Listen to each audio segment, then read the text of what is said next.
Well, a new Indianapolis International Airport isn't just an improved terminal, but a new place to showcase the Hoosier State. Hren takes us to Indy's new gateway and shows us some of the local connections and new amenities to the facility. It's been 5 months since the ribbon was cut and the doors opened on the newest Indianapolis icon, the first major U.S. airport to open since 9/11. The Indianapolis International Airport is sleek, bright, and large, with samples of modern technology everywhere you look. Airport Director Robert Duncan says public reception has been outstanding.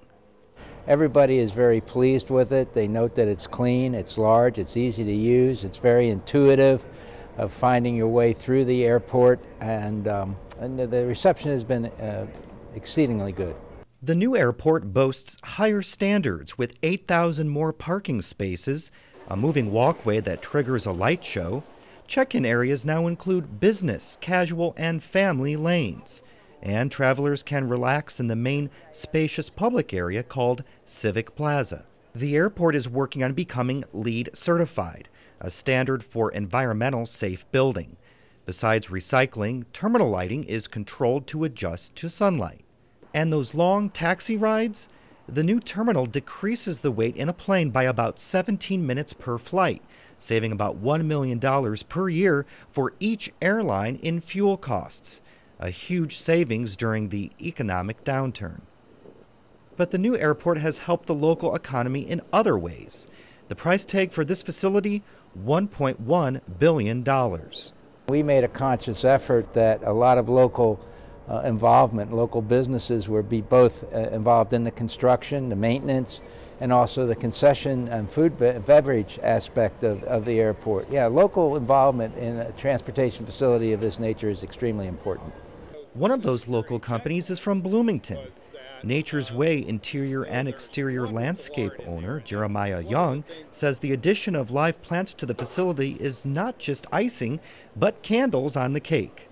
Part of what the plants accomplish here is to define areas.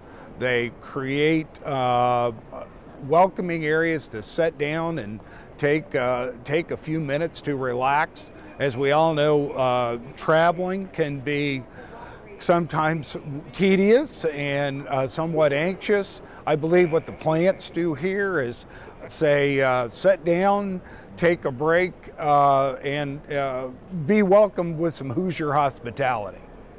The plant design is to reflect Hoosier heritage with plants that complement the airport design without blocking the eyes in the skies. For our employees who have the opportunity to come here on a weekly basis and receive the accolades, your plants are beautiful.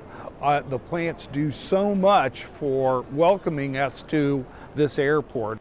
Since major airports act as the gateway to the city, they take the opportunity to showcase local culture. That's a major boost to resident artists. Art adorns the airport through glass murals, mosaics, and other interesting visuals, such as these breathing sculptures.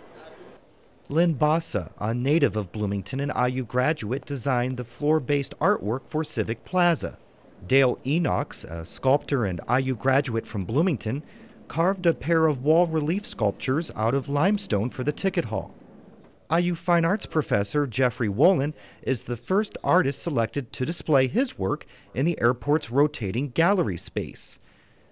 The display is based from his accompanying book, New Faces at the Crossroads. Wolin made portraits of immigrants from around the world who now call Central Indiana home. I wanted to go with the ones that were visually the most exciting and that had stories that were compelling about what it means to be an American in the 21st century. Why are people still coming here from all over the world? And what do they find in America? So I wanted to explore their struggles as well as their triumphs. Their triumphs are they're moving forward with their families and trying to have their kids go to college and have opportunities they never had, which I can totally, relate to and think is a wonderful part of the American dream. He narrowed the 30 photos down to 16, and they are proudly on display near Civic Plaza. I've shown my work in public spaces before, but never a public space that had 5 million people going through it. And the opportunity to do that for artists, to have that kind of public exposure is really fantastic. And, lets you know who your audience really is. It's not just an art audience. And I've gotten some really wonderful feedback. And the new Indianapolis Airport hopes to compete in the World Airport Awards. In 2008, no U.S. airport made the top 10 list. A travel tip to the new airport from the Southwest: we found a direct route from 67 to Ameriplex Parkway that takes you to I-70 just minutes from the terminal.